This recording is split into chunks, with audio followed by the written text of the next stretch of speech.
There's the ult. He spots him. He sees him. Rooney's still alive. And this is devastating. Is that nade gonna actually succeed? No, it misses. It misses the lockdown. Just barely. Zekin's not finding any of it. And guys, the plant is in here. It is completely safe right now. Can Marvin and Pancata keep it up? Can they keep it alive? One of them detained. Jake has already gotten it to half. Seppa clean and going up 3/4 of the way. 90%, it's done. Pearl goes in favor of Cloud9. Today we're going to talk about Sentinels again and some of the problems that they've had on Pearl. Now I didn't know whether to do this about their defense side and some of the things that went on there or their attack side. But their attack side was so peculiar in their first game against 100 Thieves, I thought we'd do it about their attack side. Now in this game against 100 Thieves on their attack side, Sentinels, for 10 of the 13 attack rounds that they played, they were either on the site or the round was effectively over, where it was like a 5v2 or a 5v1. Within the first 20 seconds. 10 out of 13 times. So like this round here, they're on the site in the first 20 seconds, right?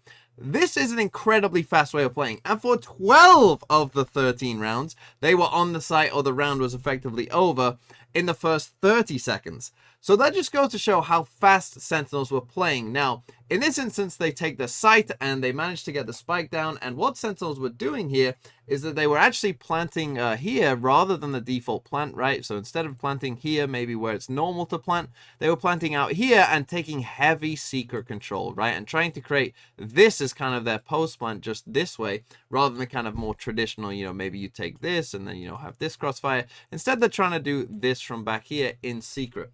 But 100 Thieves got quite used to this by the time that Sentinels had done this so many times. And so you can see they're very quickly taking this control of art in this kind of area here. And also they're being very passive towards spawn because they know that Sentinels are probably going to be in this area. And 100 Thieves got very good at retaking in this exact kind of scenario. Back to the side can get squeezed here. Main has been smoked off. It's Cryo. Wants to take the 5-pop flash play. Tends to set this one up, but top of the box, Marved. Overstaying is welcome. Flash to set it up into the back. Cryo doesn't feel comfortable enough to swing and try and take the fight. But here's the defuse. Time to be stuck. Spotting the player out, fully blinded. Set up for it still. Damage is done, but the kills are claimed. It's 100 Thieves winning another one. So Sentinels lost a lot of rounds by just running on A and, you know, getting the spike down, but then losing in the post plant. But the other way that they lost a lot of rounds was to Cryo's up, where they would group up, often towards B, run down B, and Cryo would destroy them like he did in the last round of the game. Position where Bang can play around it on both the outside and inside. So Sentinels were just running execs on their attack side, B, A, B, A. It wasn't working for them. Cryo looked incredible with the operator. Can he finish things? Yeah, this will be it. A moment to look for! 2 claimed with just 1 bullet. Make it 3. He's hunting for the finisher. An ace in the card, stolen away by Stella, but I think he'll be happy for it. It's all up to Pancata. And this will seal it. Map number 1. From the absolute bloody brink, they've wrangled back control. Spike in the middle of nowhere, Pancata.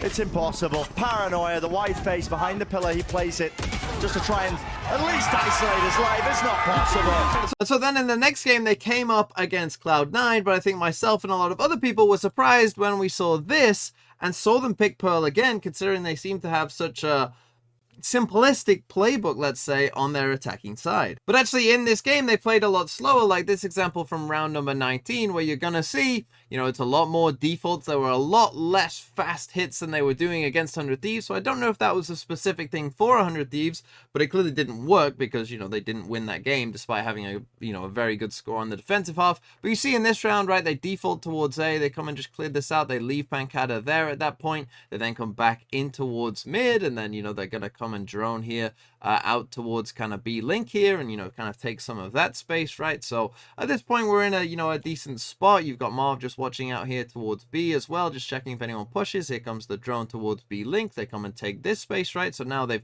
pushed them out of A main, they've got this control out towards B link, and the call comes in to just come back towards A and go and do an A exec, right? Which is absolutely fine, because if you look where Cloud9 are, right now, Cloud9 are worried about this area towards B link. They're even worried, you know, they could could be pushing spawn, so they have to have the harbor here as well. They got 3 players out towards B. They've pushed them off A main, so it's only 1 player here, the Killjoy. And so you see that this is quite a nice round, actually, all things considered, by Sentinels. And then they'll actually go on to win this round with the Astral coming in there. And now, you know, the Jet dashing in onto site with a Sovereign paired in as well. This is quite a nice round, and they go on and win it. All he's doing is splitting the uprights. He didn't tag a single person. Runa gets cleaned up anyway. But the Cosmic Divide keeps them back for now. It's going to be another fight, just like the pistol. Is this where it all ends? It's actually just Zekin up here, and it's a 1-for-1. Everyone else backed off. And there is a pit, remember, that can go down to obscure them while they go for a defuse with the Seekers too to pressure them. They have to continue fighting. In the face of the Seekers, Jake's already on the tab. He doesn't even worry about the pit. He got half. Yeah, the gravity wall's been used. He still has the pit as the safety valve. And Zelsis is just going to hold it the whole way. No, he gets stopped. Jake does too. We play another round. But within this kind of more defaulty style that Sentinels were going for, there was still some problems and some weird things going on, particularly towards their default towards A main. And I think Cloud9 realized that aggression towards A main could be to their benefit. And perhaps they took inspiration from this round from the 100 Thieves game, where in this round, 100 Thieves are going to get aggressive towards A. Now, this is a pretty standard idea in pro play, to have, you know, a harbor wall across here, a sky flash, your jet, you know, these 3 come and duel. In this instance, 100 Thieves who are playing an Omen can also Omen flash across here as well. And you'll see that in this round, Sentinels get absolutely destroyed. Tons of pressure. And now we see a big clash over towards A. Both teams fighting. That flash is brilliant. It's a full connection. And Asa with a rifle. He's just dropped 3 of them. Spike in the middle of nowhere. 2 players left standing here. It's counter spam online here for 10. So Derek is collected. High Tide now going to be fading as smoke. Drop down. Banger's actually covered up the spike here. Could be reclaimed, but Just spamming it. yeah, just making sure that they can clear the way out. No chance in hell for Pancada to try and reclaim it. He's realized that the round is lost just off of that. So yeah, Pancada would lose that round, but now let's take some examples from the Cloud9 game, where Cloud9 are going to be aggressive towards A main, and you'll just see some of the weird stuff that was going on for Sentinels within this default, right? So here's round number 18, and you'll see straight away, we end up with this KO knife out towards A just here, right? Which is absolutely fine. Cloud9 actually avoid this KO knife, and now Sassy's walking off on his own as they kind of default towards mid. Now, this is instantly a bit weird, right? Like, to have your Sova out here alone, you know, normally your Sova is obviously playing with the team and helping set up other people. This is already, you know, kind of a bit weird. They've got this mid default here. Okay, no one's checking to see if anyone is actually pushing up B long either. And Sassy's going to do something which is quite bizarre here, where he's actually going to go and grab the ult orb whilst he's completely alone. Now, this is a big risk. Yes, this KO knife has gone off and, you know, not seen anyone, but as, you know, is possible, Cloud9 could just be on the very edge of it. But he just manages to not quite be punished. Maybe that play is what gets him there. Off the flash, Sassy getting pushed back. So yeah, it's not often that you see someone grab an ult orb on their own, but here's the thing. Because Sassy grabs that ult orb and he actually fully sticks and takes it, I'm pretty sure that Cloud9 probably think that this is multiple people, because this is almost crazy to do this on your own. And so I almost think that what happens here is because, oh, they've grabbed this ult orb on A, you know, there must be like 3 people there or something. Jake actually then pushes up into mid, thinking probably that, you know, there's only going to be like 1 person here. I'm sure if Jake, you know, thought that there was going to be 3 or 4 people here with a sheriff, you know, you would never really think, oh, let's push now into mid and try and find a kill with a sheriff, if you knew that the majority of the players were in mid. Now Jake is going to actually be able to win this first fight, but then get traded, but then Leaf is going to trade that kill just there, and then as Zekin is trying to then trade Leaf is going to manage to find that second kill as well. And so we're going to end up in a 2v4 here, and then we'll skip towards the end of the round because it does last a very long time as we watch Sassy and Pancada walk around a lot, but we will see that Sentinels do lose this round to a Thrift. Just trying to punish the orb pickup there. Meanwhile, they're pushing down mid, and Jake still finding value again with the Sheriff. Leaf with a follow-up too. Delay gonna happen. Pancada has 2 nanos. Sassy has 2 shock darts. Could the utility be the difference maker? No, it's a swing out. It's an aggressive one. The wall keeping both of them back. And they fill in the space behind it. There's the first nano. The second, too. But Zelsis has gotten it to half. That's 3/4 of the way now. Unless the spam hits, he's going to take it. He does. The kills come through. 50 for Cloud9. But if we come to round 20, this is another bit of a peculiar default here. First thing is we got Marved over towards A here. Normally your Astra is playing towards B. There's also, I have maybe some questions about this turret here in mid, because we are defaulting towards mid anyway, right? So is this turret really helping us that much? You know, would it be better to have the turret out towards B and have Pancada, you know, come and then join the rest of the team, you know, and just kind of stay there as an extra body towards mid, whilst the turret just gives you this information? Because essentially Pancada is acting like a turret, right? He's not really wanting to take a fight here if they do push him.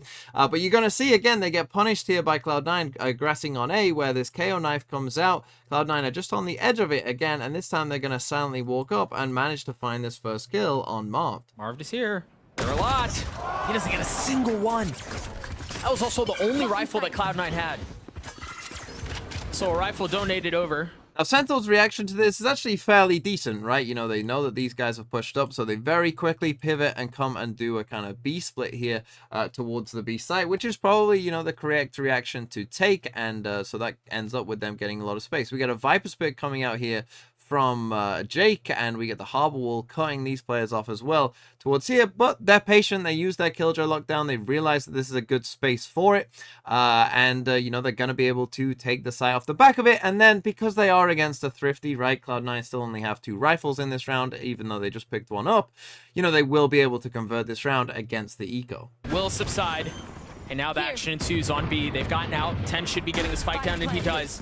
One step closer. The 4 remaining members of Cloud9 all huddled up as the last is still rotating in through mid. Second with the Cloudburst, finding some space, tucking away, staying alive for another one.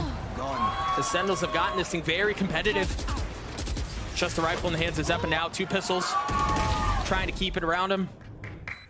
And I don't know that they're going to be able to do so. Celsius with the Sheriff in a 1v3, and he cannot answer the call. Now, if we go to the very next round after that as well, the last round in the game, you'll see this time we're going to get more of what I'll call a standard default, right? Our Astra is overwatching towards B. That's, you know, where the normal position for the Astra is. The Killjoy turret is in mid, and this time, you know, we've just got our Killjoy here, you know, so the turret is actually, you know, helping us quite a bit in this round. And we've got our KO knife out towards A, and you see we got a Silver and Jet going there as well. Now, Tens does turn around pretty early here. You know, normally you might see, you know, the KO kind of with the rest of the team, you know, coming up here as well. But this isn't like too crazy this time. But you see again, Cloud9 just waiting out that knife and then getting ready to get very aggressive again. And you'll see that Sentinels almost get punished pretty hard by this once more. Maybe that's what settles it. There is no counter to that. He's going to dash on this right now. Right, pushing forward in the Cloudburst, off the flash. Woo. Almost betrayed by the cape, but stays alive. And that was 3 pieces of util there to get 2. Now, to be fair, Sentinel's reaction here is pretty decent, right? They very quickly pivot towards B, recognizing that, again, you know, people have been aggressive towards A. So again, their reaction to what happened wasn't necessarily bad, and they pick the right site, and they come in here, and, you know, things are going well, right? And they get the KO ult popping there from Tens, and he manages to come in onto the site just here, and they come and take the site, and will get the spike down. Now, Tens is going to plant in the, like, safe spot here, which does always cause you a bit of a problem, right? Because it means that you kind of have to stay somewhat close here, and that's not going to be great for them as the Killjoy lockdown comes in from Cloud9. And so this would be the end of the road for Sentinels, but you can see they played a very specific, you know, all-in plan against the 100 Thieves that didn't really work for them. They tried to change it up a bit in this game, you know, play a lot more defaults, but, you know, some of their defaults didn't quite seem to have the desired effect, and they seemed to struggle and could have got caught out a couple more times by this aggression towards A from the defenders. Oh, planning really deep on the site. You saw Sentinels fighting hard deep in the site for these post plants. Saucy's down. They're full committing right now, trying to stay off of that lockdown. But if they get that space, it could be really brutal. Leaf falling 2. 4v4. There's the ult. He spots him. He sees him. Rooney's still alive. And this is devastating. Is that nade gonna actually succeed? No, it misses. It misses the lockdown. Just barely. Second's not finding any of it. And guys, the plant is in here. It is completely safe right now. Can Marved and Pancada keep it up?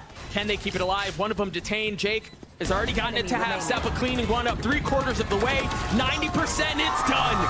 Pearl goes in favor of Cloud9.